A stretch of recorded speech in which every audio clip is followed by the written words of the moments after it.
안녕하세요. 오늘은 좀 특별한 자료를 가지고 왔습니다. 김광수 선생님이라는 분의 구술 녹취록인데요. 아주 생생해요. 이분의 기억을 통해서 수십 년 전 남평은 어땠을까?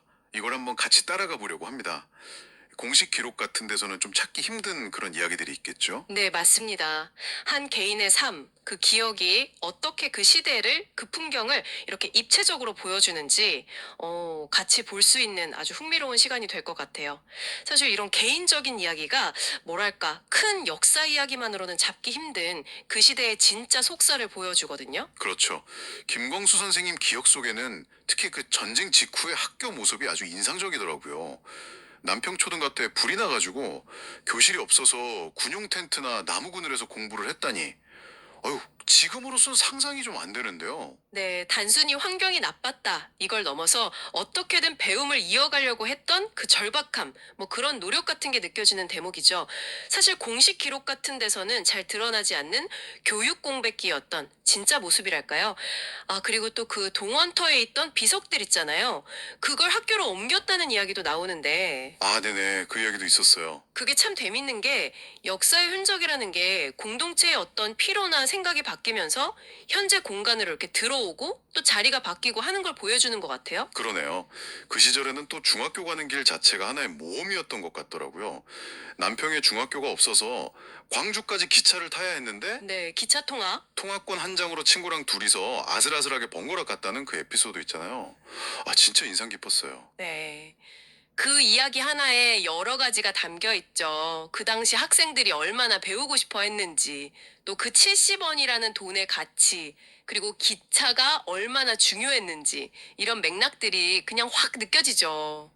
어려운 상황에서도 어떻게든 방법을 찾아내려 했던 그 시절 사람들의 어떤 생활력? 이런 것도 좀 엿볼 수 있고요. 맞아요. 그리고 지금 우리가 아는 남평 모습하고는 또 다른 풍경 이야기도 흥미로웠어요. 지금 시장 자리가 원래는 물길이었다는 거. 네, 물길. 비만 오면 애들이 깐통 엮어서 배처럼 타고 놀았다는데, 와, 정말 옛날 얘기 같죠? 중학교 자리는 또 원래 방죽이라고 불렀던 큰 저수지였다고 하고요. 그렇죠. 이런 기억들이 결국 뭐냐면 하천 정비나 매립 같은 개발이 어떻게 그 땅이 원래 가졌던 기업, 그러니까 자연 지형을 지우고 새로운 풍경을 만드는지를 보여주는 거예요. 일제 때 제방공사하면서 홍수가 줄었다 이런 얘기도 있었고요. 특히 그 정준선 면장이라는 분이 개인적으로 시작했다는 보트장 이야기, 아, 네, 보트장. 그게 당시의 지역 개발의 한 모습이면서도 또 매년 거기서 익사 사고가 있었다는 그런 이면도 있잖아요. 그 시절 안전 의식 같은 거, 뭐 그런 시대적 한계도 좀 보여주는 것 같고요. 그 외에도 기억의 조각들이 참 많아요. 그 시속 25km로 달렸다는 느림보 깡통버스 이야기. 아, 깡통버스. 네. 그리고 마을 사람들이 다 같이 자갈 날라서 길 만들던 울력. 이런 단어 진짜 오랜만에 듣네요. 또 빨간 벽돌로 된 옛날 금융조합 건물. 이게 뭐 지역은행 같은 거였겠죠? 네, 맞아요. 그 지역의 작은 금융기관 역할을 했던 곳이죠. 심지어 파출소 관사벽에는 전쟁 때 생긴 총탄 자국이 그대로 있었다고 하니까. 정말요? 네. 그만큼 생생하게 남아있는 거죠, 전쟁의 기억이. 와, 이런 구체적인 기억들 하나하나가 사실 과거의 삶을 지금 우리 앞으로 이렇게 불러오는 힘이 있는 거죠.